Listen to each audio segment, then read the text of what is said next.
We are living in a world full of aesthetics. Wherever you look, a new aesthetic clinic is popping up. Till aesthetics becomes regulated within the UK, everyone is jumping on the bandwagon and trying to do this because why? Because everyone wants to look young. In practicing aesthetics for over a decade myself, two of the areas that I'll say to you which most people have trouble with is the tear trough and the jowls. Generally speaking, this is women more than men, and the reason why is because women tend to lose collagen, elastin and hyaluronic acid slightly younger than men do. And if you look at the next screen, here's an idea of how women age slightly faster than men do.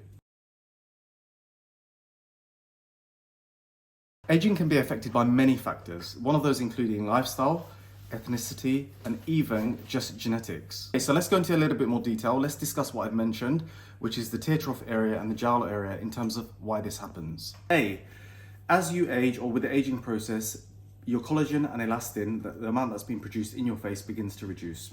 So naturally speaking, you lose that elasticity in your face. So the envelope, which is your skin, which holds all your facial structure together, including the bones and the fat pads, begins to reduce and the face starts to go down. So you develop your tear trough and the face starts to cave downwards in terms of the elasticity of the skin, and you develop jowls. The second reason why this happens is because as we age, we begin to lose our fat pads on our face, naturally speaking. One of the top areas where we lose our fat pads is at the top. So what you'll notice with the aging face is people start to lose their cheekbones, which then starts pushing the face inwards. Then what happens is we lose our fat pads in the middle of the cheek, and what ends up happening is we develop the tear trough. Also, with the aging process, all the ligaments which hold up all the muscles together and the facial structure begin to become slightly loose. So one of the ligaments underneath the eyes begins to become slightly loose, and what you can tend to develop is this groove which runs down, which we call the tear trough, and we call it this because this is where, if you were to cry, where the tears naturally run down. The second area that we're going to discuss is the jowl area, and the reason why we lose this is very simple. It all starts from the top. So if you imagine what I've just mentioned to you about losing the fat pads up above or the scaffolding, what then tends to happen is everything starts to cave downwards, alongside the fact that point number one, which is we're losing skin elasticity. So with that, what you end up having is the face starts to cave inwards and down. And what you then develop is you develop what we call a pre-jowl sulcus, which is the dip. And you'll notice this with some people who have an aging face. And this is one of the main things that happens with the aging face. So now we've spoken about what happens to the aging face. So let's discuss all the various treatments that you can do in order to counteract this or slow down the progression of aging, because we're not going to stop aging completely. We just want to slow it down so that you look the best at whatever age that you're at. So there are various treatments that you can do. So for the tear trough, this is probably one of the most troublesome areas that I deal with when it comes to clients. The first initial thing which most people know about is having hyaluronic acid dermal fillers underneath the eye, or what we call tear trough fillers.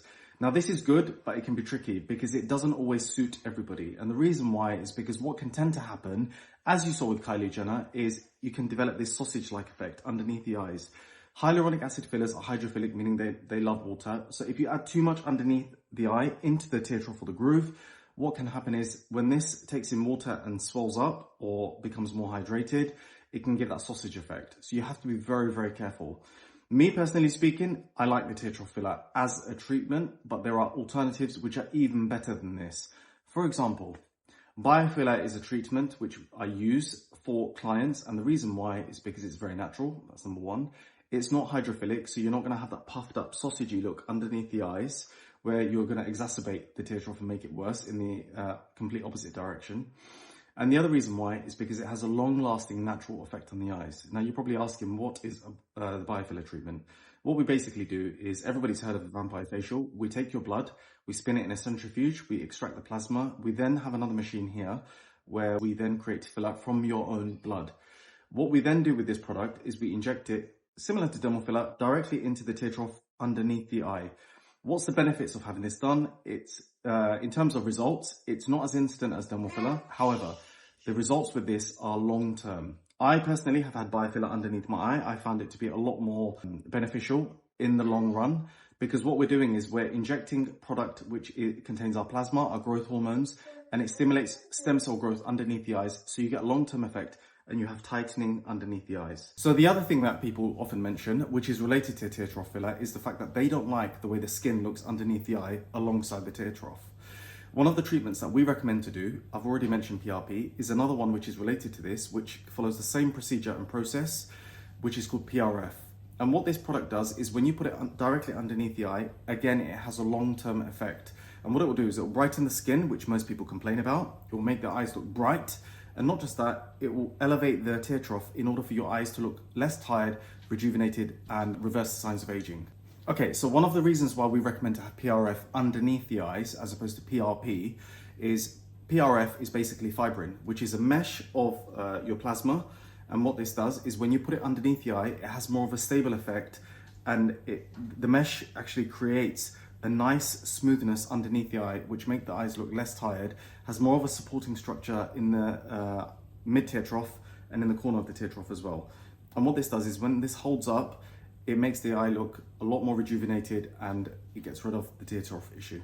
Right, now we're going to be talking about another troublesome area, the one that I've mentioned, which is basically what everyone dislikes as with the aging process, and that's the jowl area, i.e. the bit where the face starts to tilt down, where we develop this dip and you have this excess fat pad. The first thing I'm going to say is getting rid of the malar fat pad here, unless you have a surgical procedure, is extremely difficult, okay? So that's the first thing I'm going to say. However, there is something that you can do, which I use often enough with clients, which is to inject fat dissolving injections directly above the nasolabial fold in this particular area if somebody has excess fat. And what this does is this takes off the weight from the top of the face to prevent it from pulling down. I hope that makes sense. Let's attack the pre-jowl sulcus. So the first initial thing that you can do, which most people are aware of, which I treat lots of clients for, is to inject dermal fillers directly into the pre-jowl sulcus in order to smoothen the transition between the chin and the jawline.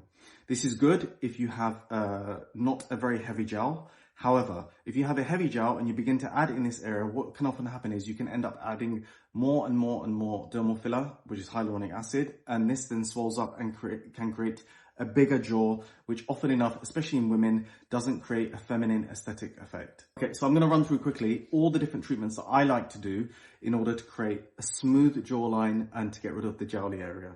So the first thing, which most people don't do, is to treat the area using Botox.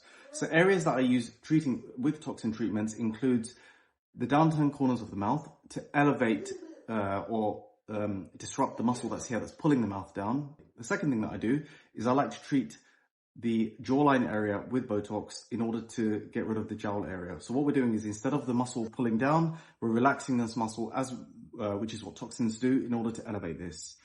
So that's with toxins. Treat number two.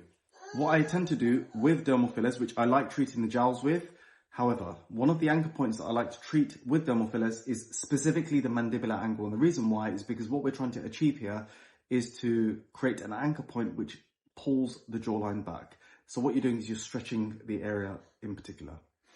And the final one, which I love the most, which has an instant mechanical effect, tends to get better and better and better by producing more collagen in the face and creating that tight effect, is by treating with PDO threads. And what you're doing with PDO threads is you're coming entirely along the jawline, or you're even coming up at different angles.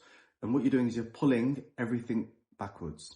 So what we're doing here, if you really think about it, is we are doing the complete opposite to what happens to the skin, which is we're trying to fill an area to soften the lines, plus pull the skin back and relax any muscles which are responsible for pulling the face down. So one of the last points that I want to stress when it comes to this, I know I've covered the tear trough and the jowl area, which is probably the biggest complaint with most clients, is one treatment on its own doesn't work. Combination treatments, in my opinion and from my experience for over a decade, are the best and they have the best results. So just bear that in mind. Final point that I'm going to make is dermal fillers in terms of hyaluronic acid have their place, but be very wary of having just dermal filler put into the tear trough and the jowl area, because what can often happen is, as mentioned, it will give you a hydrophilic effect and it can often make the face look bigger or more lumpy just on its own. I'm not saying not to have it, I'm saying just be wary of having too much put in these areas, and the fact that there are alternative combination treatments that you can do, which will give you a very good effect.